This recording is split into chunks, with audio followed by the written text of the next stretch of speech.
Michel Foucault once said, "Power is everywhere because it comes from everywhere." And Sun Tzu warned, "The supreme art of war is to subdue the enemy without fighting." This is the invisible war. It does not conquer territories, it conquers minds. All manipulation begins with myth. Levi-Strauss showed that myth is not fantasy, it is a structure of thought.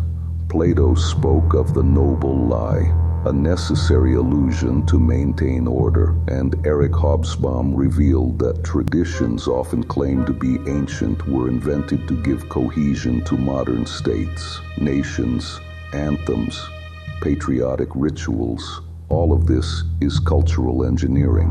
The myth unites, but also imprisons. Whoever controls the myth controls memory, and whoever controls memory controls the future. No system survives on promises alone. It must create enemies.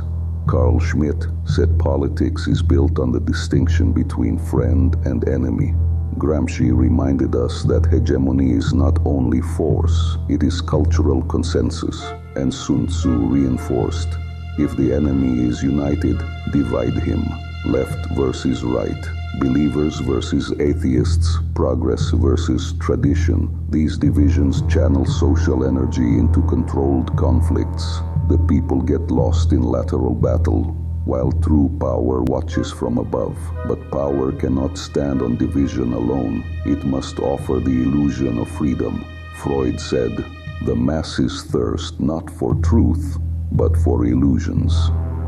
Daniel Kahneman showed that we don't choose realities, we choose descriptions.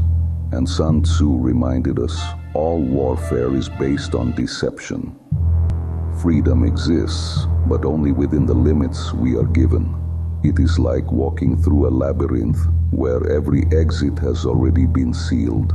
You feel free, but you are only moving along pre-written paths. Arnold Toynbee showed that civilizations thrive when elites create symbols and religions that legitimize power. Jacques Cauvin proved that agriculture only flourished because divine symbols convince man to obey the land and hierarchies. Who controls the sacred also controls the profane.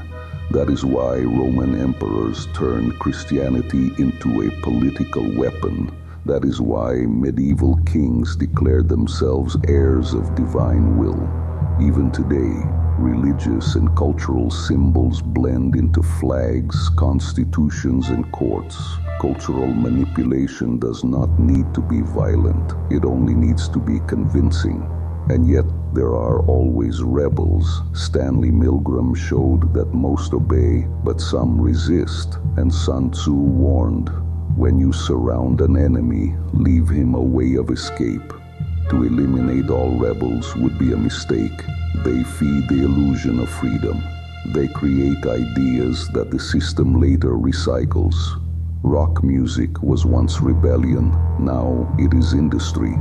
The internet was born as freedom, now it is surveillance. The rebel believes he resists, but often he is just another cog.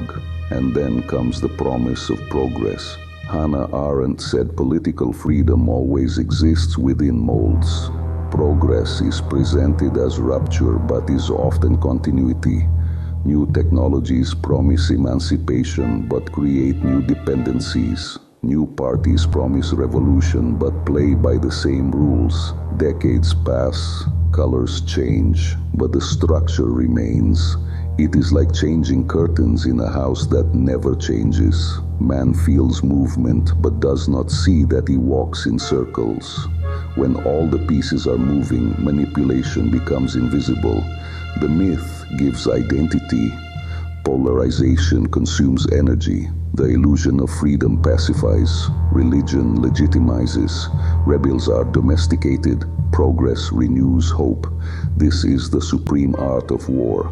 No need to conquer with weapons. Symbols are enough. Sun Tzu summarized, "If you know the enemy and know yourself, you need not fear the result of 100 battles. He who knows the human mind needs no battles. He who manipulates symbols controls centuries. But then comes the inevitable question: who are the architects of this invisible engineering? Who manipulates myths, divisions, illusions? Are they only human elites, families, governments, corporations? Or is there something beyond, forces that since the dawn of history whisper in man's ear? Ancient gods, hidden intelligences, entities that learn to hide behind narratives. The invisible war never shows the face of its general, only its marks, symbols that cross centuries, and a humanity that believes it is free, while repeating generation after generation the myths written by others, like share and discover with us the hidden secrets of eternity, channel mysteries and deep insights